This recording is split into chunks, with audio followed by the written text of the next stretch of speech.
Hola, ¿qué tal? Soy Bernardo Reta. Hoy vamos a platicar de soldaduras, pero soldaduras de estaño. O como dice mi compadre, vamos a soldar cobre. Que lo que vamos a trabajar es con la tubería de cobre.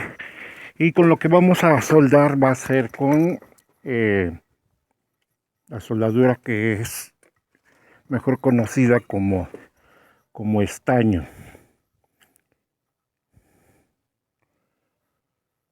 Este es el estaño. Normalmente nos venden el carretito. O nos lo pueden vender el de la ferretería por metro. Cuando se trabaja con este tipo de soldaduras, tenemos que especificarle al ferretero qué es lo que queremos. Algunas veces nos pregunta qué es lo que vas a soldar. Entonces, si nosotros decimos, vamos a soldar cobre, esta es la que nos va a vender. Pero si el fluido que va a transportar la tubería es agua, es un tipo de aleación porque no es completamente estaño. Y cuando se va a trabajar, si la tubería va a trabajar con gas, teniendo en cuenta que el gas viene a presión, entonces se maneja otro tipo de aleación. Esta aleación, bueno, en el caso del gas, la aleación es 80-20. 80% de estaño, 20% plomo. Cuando es tubería de agua, es 50-50. Si ustedes lo piden en la ferretería 50-50, ya saben de qué están hablando. Es 50% estaño, 50% plomo. Y esto repercute obviamente en las soldaduras y que van a tener mejor, una mejor, mm, una mejor soldadura, una mejor adhesión entre los materiales. El material que además vamos a utilizar es la famosa pasta. Esta pasta es un componente, es un ácido, normalmente se le conoce como ácido o pasta para soldar. Esta pasta para soldar es un componente, o es un compuesto hecho de ácido clorhídrico, cloruro de zinc y cloruro de amonio. Así que esta cosa, por lo regular, a mí me quema la ropa. Y en algunos de los casos hay personas que si tienen los dedos lastimados con alguna encortadura, esto termina siendo una especie de infección. Así que hay que tener cuidado a la hora de aplicarla.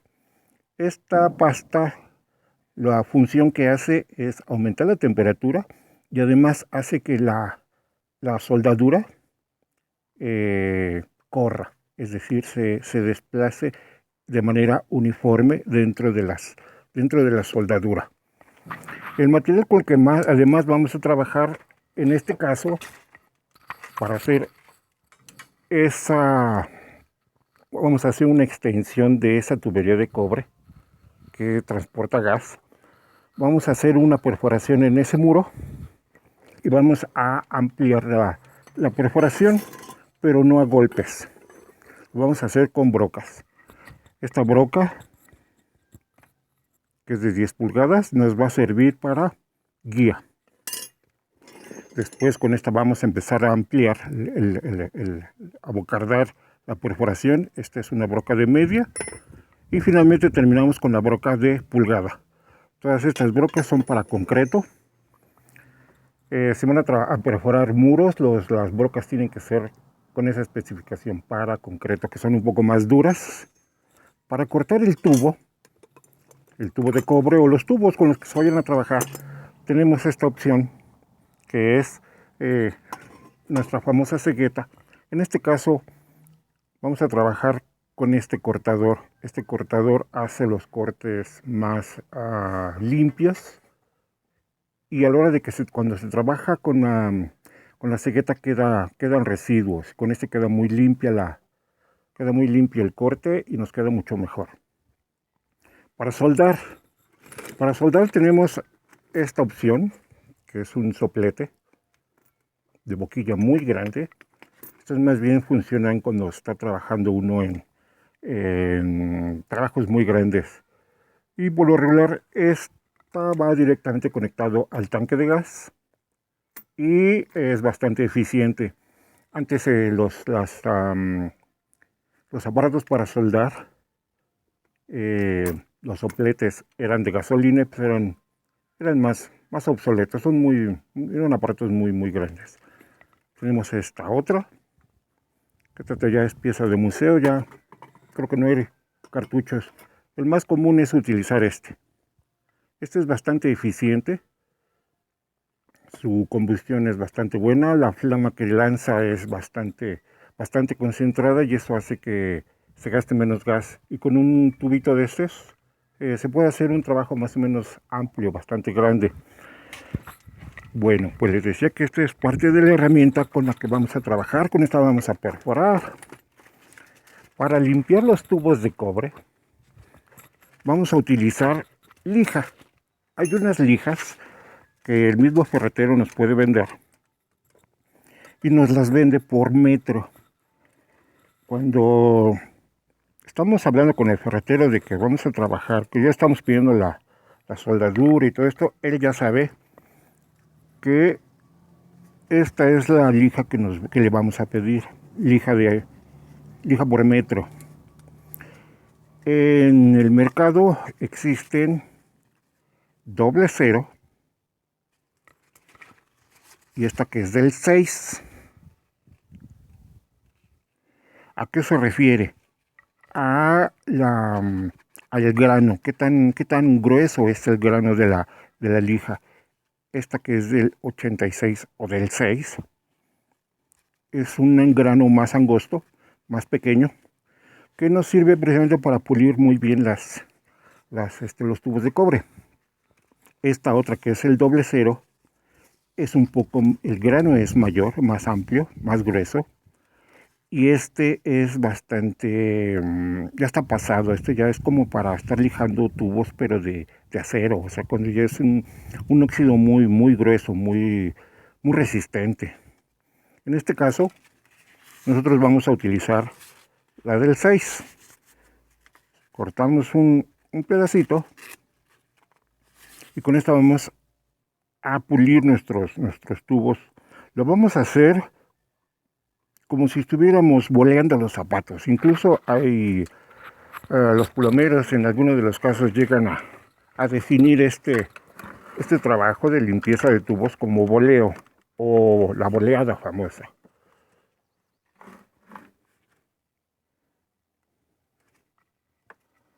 A ver, ya creo que ya está. Bueno, tenemos aquí ya nuestros tubos. Les quería mostrar este tubo o esta soldadura en específico. Esta soldadura, aquí podemos observar que hay lugares donde tiene el estaño, pero en otros donde no entró. Esta soldadura fue una soldadura fallida. Esta soldadura tuvo goteo, porque el estaño, la soldadura, no se corrió de manera uniforme. ¿Por qué pasa esto? Porque cuando se empezó a trabajar, no se lijó bien, o si se lijó, en algún momento a la hora se tuvo manipulación y se ensució, quedó sucio con la grasa de las manos, con tierra, con algo se ensució, y entonces a la hora de que se puso la pasta, se hizo la conexión, se soldó, pero en donde estaba esta contaminación no agarró, no hubo ningún tipo de sujeción, porque el estaño se hizo como una especie de burbuja. Estamos trabajando a propósito con material usado, porque la idea es esa, la de utilizar el material que haya a la mano. No siempre vamos a tener tubería nueva. Vamos a encender el soplete. Aquí ya lo encendí. Lo vamos a calentar un poco de manera uniforme. Con eso ya lo tenemos. Y entonces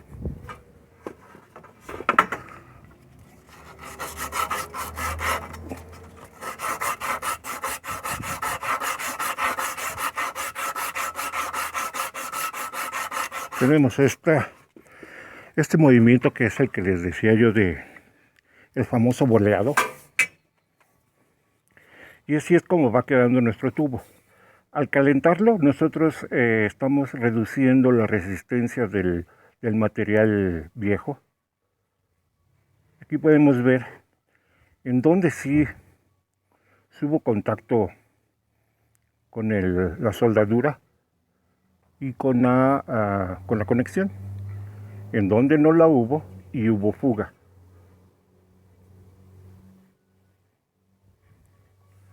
Cuando este tipo de lija ya está usada,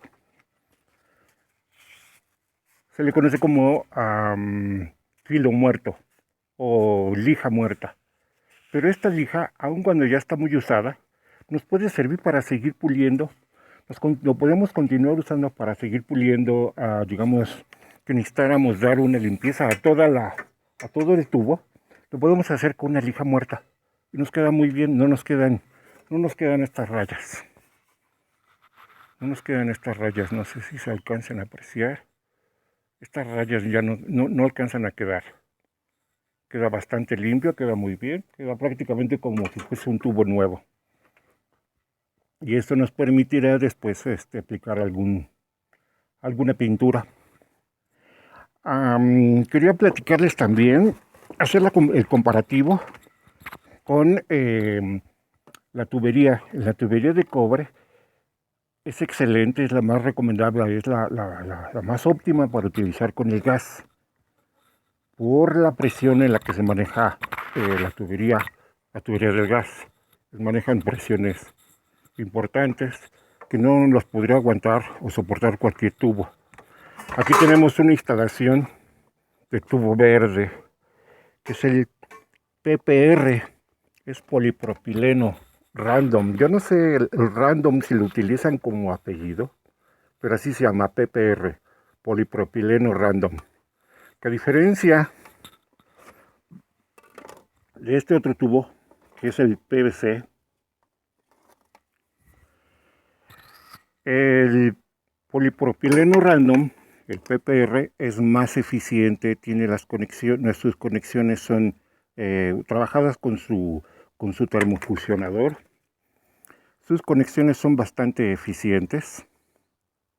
No hay manera de que se desconecten o de que haya fugas. O queda pegado o no queda. Y la única forma que no quede pegado, que no quede bien hecho, es porque lo estuvimos sacando y metiendo, entonces ya no sirvió. Una vez que se fusiona en la termo, se sujeta, se inserta y ya no se mueve. Una vez que se enfría, para sacarlo es prácticamente imposible. Pero no es recomendable. Para el agua es muy buena, pero para el gas, para fluido como tipo gas, no es buena idea. A diferencia del polipropileno, del PVC, aquí les quería mostrar lo que pasan con las conexiones con el paso del tiempo y de la intemperie. Se hace poroso el pegamento y termina habiendo fugas. Entonces, este material es muy barato, pero tiene este problema, que siempre llega a tener fugas. Después con el tiempo se termina despegando. Este es el grosor de este tubo, que se supone que es de 3/4 de pulgada. Solamente tiene una sola capa, a diferencia de este tubo del PPR. Tiene varias capas. Se presume que el fabricante presume de 3 capas. Solamente se pueden observar 2 por la diferencia de colores. Pero lo que sí es cierto es de que se mantiene el fluido, en este caso el agua, se mantiene a la temperatura en la que esté transportando. Si tú le envías, por ejemplo, del calentador a tu regadera, te va a llegar con muy poca pérdida de temperatura. Solamente que esté trabajando en temperaturas extremas, donde haya nieve o muchísimo calor, entonces sí habría que ponerle a un recubrimiento. Pero eso ya estamos hablando de casos extremos. Bien, ya que estamos con las conexiones, quiero tocar el tema del uso de la cinta teflón. No todo lo que va enroscado, no todo lleva cinta teflón. En este caso, esta conexión no llevaría cinta teflón. ¿Por qué no? Porque esta manguera aquí ya tiene un empaque cónico. El fabricante tuvo la delicadeza de enviarnos o de colocar en este tipo de conexión un empaque cónico. Entonces el empaque cónico hace todo el trabajo. Entraría de esta forma.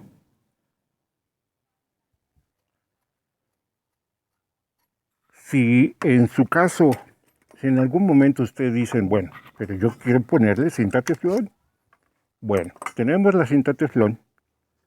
En el mercado existen varias marcas y hay esta otra cinta teflón que es de color anaranjado, es más gruesa. Esta está pensada para trabajar con altas temperaturas. Esta no se funde tan fácilmente. Y cuando no se trabaja con altas temperaturas, pues al ser gruesa, con una vuelta, hizo la función de 10 vueltas de esta otra, que es la más comercial. Bien, si van a trabajar con cinta teflón, por favor colóquenla bien. En este caso, voy a dejar esta cinta teflón vieja, se la voy a poner encima, la nueva.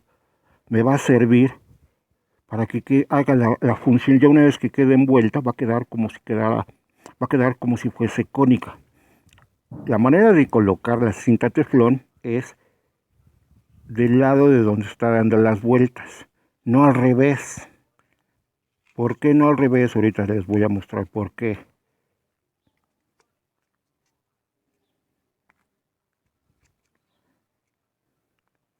Aquí ya quedó instalada nuestra cinta teflón sobre de la cinta vieja y nos está haciendo la función vieja, la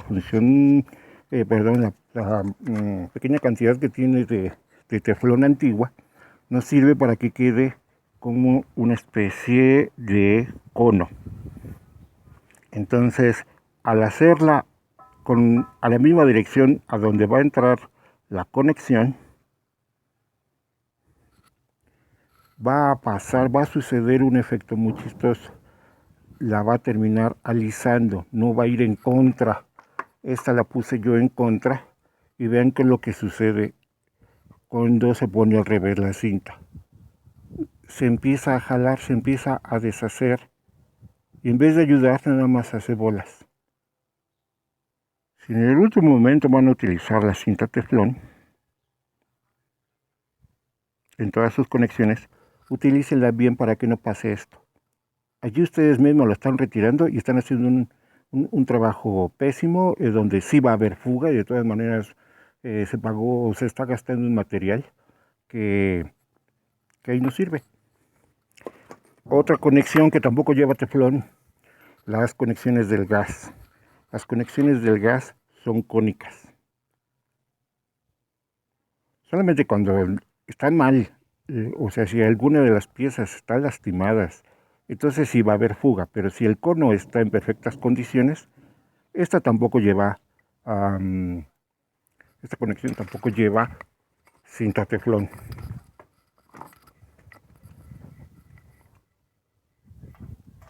Es una parte cónica que va a quedar sobre su contraparte.